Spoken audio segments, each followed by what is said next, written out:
আমরা কিন্তু মেলায় ঢুকেই বিভিন্ন ধরনের খাবার তো দেখলামই।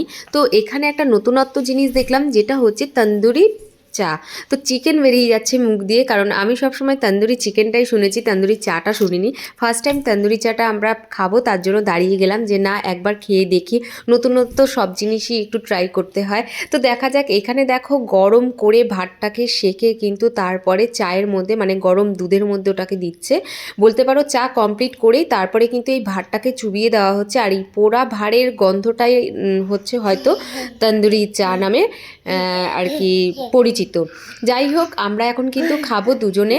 তোমাদের দাদাভাই খাবে না, ওই আমার থেকে একটু দিয়ে দেবো। তো তোমাদের দাদাভাই বললো তোমরা দুজনে খাও, ও চা জিনিসটা একদম পছন্দ করে না এখন। তো এই দেখো, এই দুটো চা দেখতে তো ফাটাফাটি লাগছে, খেতেও মোটামুটি ভালোই লাগবে। দেখি কোয়েলের রিয়াকশনটা কি থাকে। কোয়েলে একটু অপছন্দ হয়েছে মনে হয়, কিন্তু আমার একটু মোটামুটি ভালোই লেগেছে।